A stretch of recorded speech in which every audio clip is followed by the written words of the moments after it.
I love you a bushel and a peck, a bushel and a peck, and a hug around the neck, a hug around the neck, and a barrel and a heap, a barrel and a heap, and I'm talking in my sleep about you,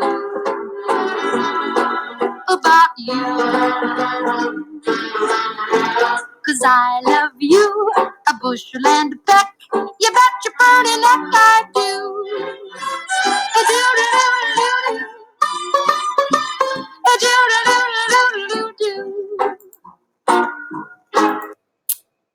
So our artist today is Doris Day.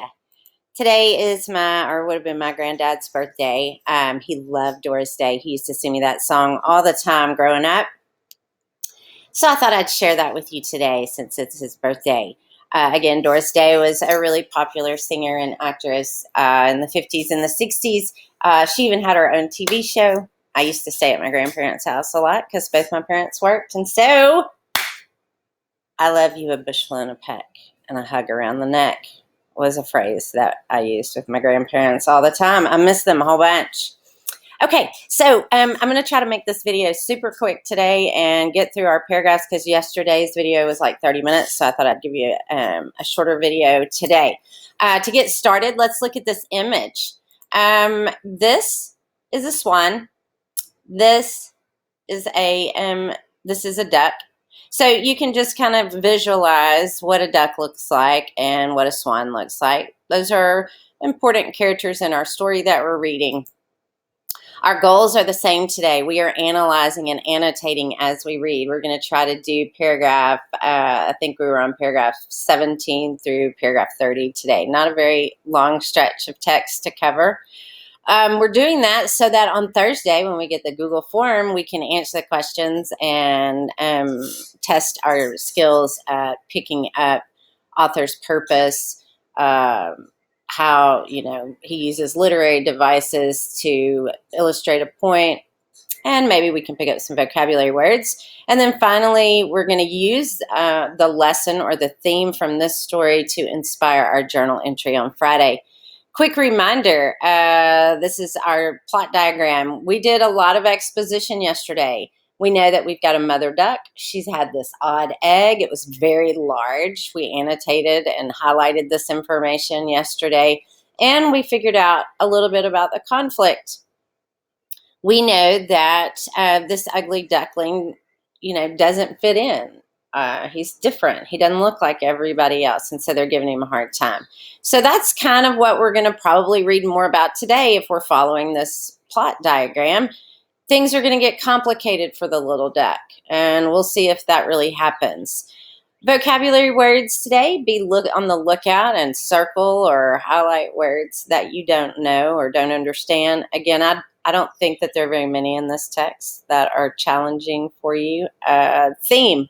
What's the lesson we're supposed to be learning by the time we get to this point in the story? So we're paying attention for that lesson from the author. And then finally, today, we're going to look at this, characterization. This is really a good part for us today. We're going to look at how does the author help us get to know our character.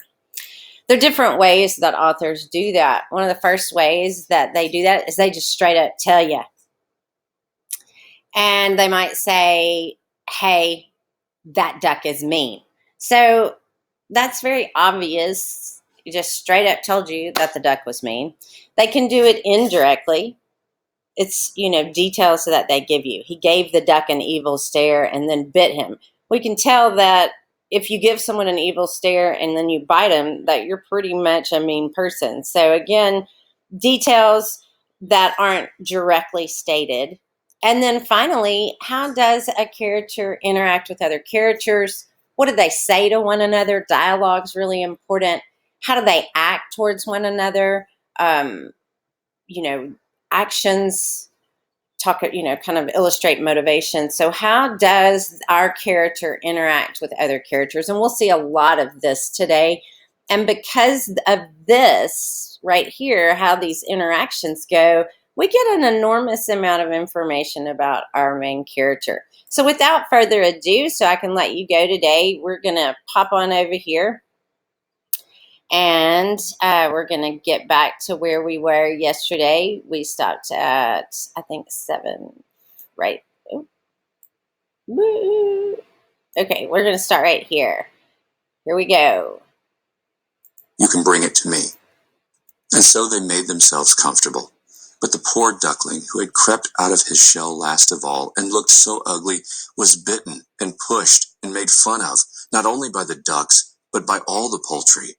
He is too big, they all said, and the turkey cock, who had been born into the world with spurs and fancied himself really an emperor, puffed himself out like a vessel in full sail and flew at the duckling, and became quite red in the head with passion, so that the poor little thing did not know where to go, and was quite miserable because he was so ugly and laughed at by the whole farmyard.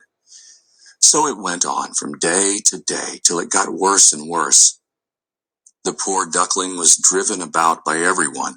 Even his brothers and sisters were unkind to him, and would say, "Ah, you ugly creature, I wish the cat would get you." And his mother said she wished he had never been born. The ducks pecked him, the chickens beat him, and the girl who fed the poultry kicked him with her feet. So at last he ran away, frightening the little birds in the hedge as he flew over the palings. "They are afraid of me because I'm ugly," he said. So he closed his eyes and flew still farther, until he came out on a large moor, inhabited by wild ducks. Here he remained the whole night, feeling very tired and sorrowful. In the morning, when the wild ducks rose in the air, they stared at their new comrade. "What sort of a duck are you?" they all said, coming round him. He bowed to them and was as polite as he could be, but he did not reply to their question. "You are exceedingly ugly," said the wild ducks, "but that will not matter if you do not want to marry one of our family." Poor thing, he had no thoughts of marriage. All he wanted was permission to lie among the rushes and drink some of the water on the moor.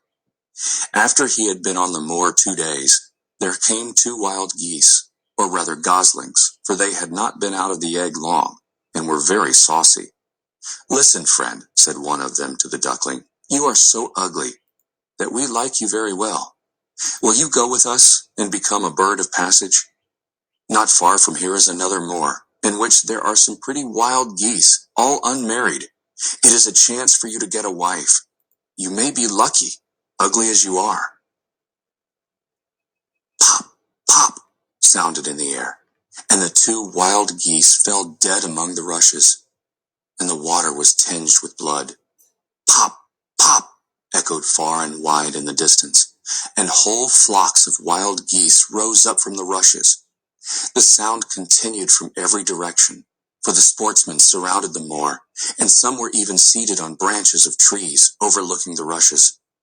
The blue smoke from the guns rose like clouds over the dark trees, and as it floated away across the water, a number of sporting dogs bounded in among the rushes which bent beneath them wherever they went.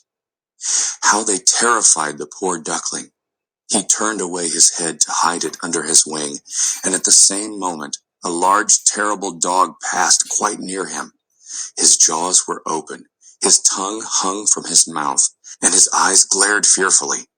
He thrust his nose close to the duckling, showing his sharp teeth, and then splash, splash, he went into the water without touching him.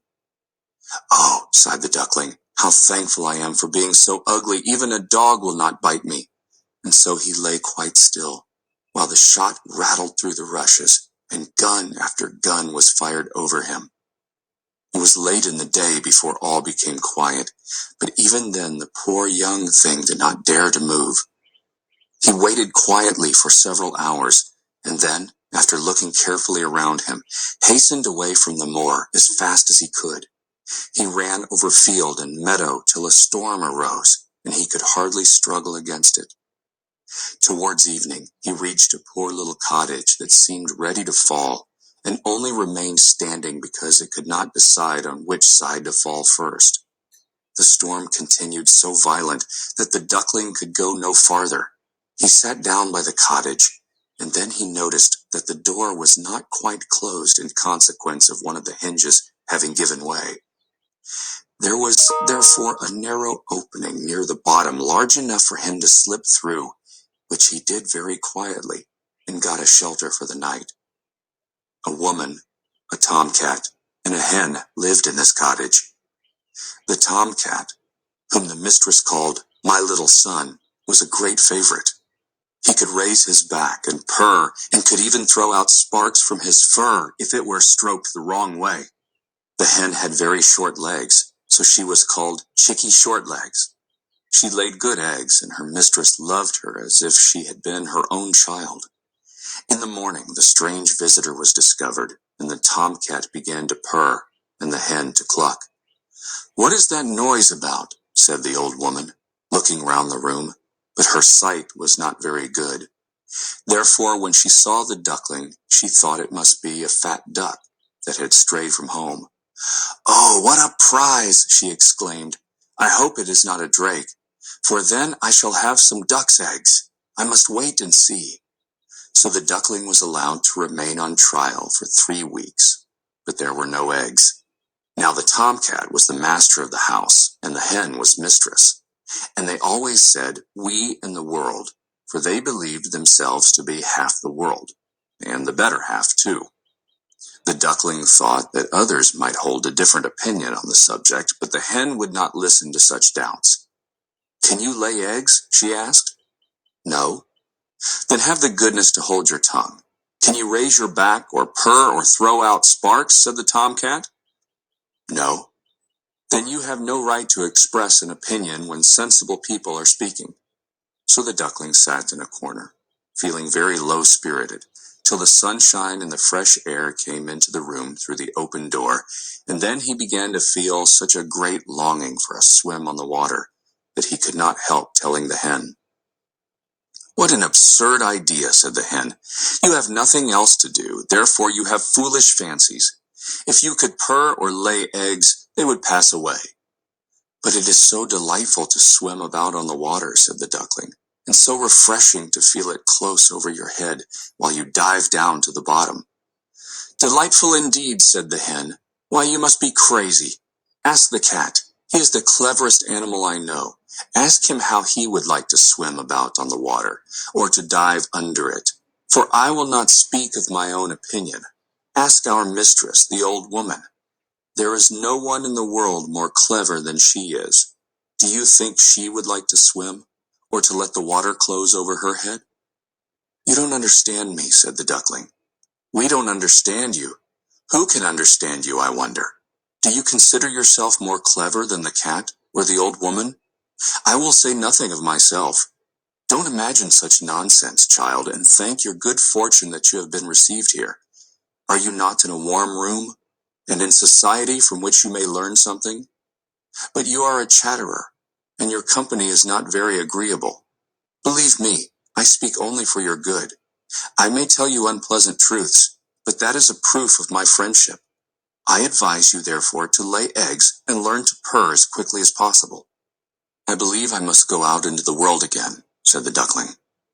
"Yes."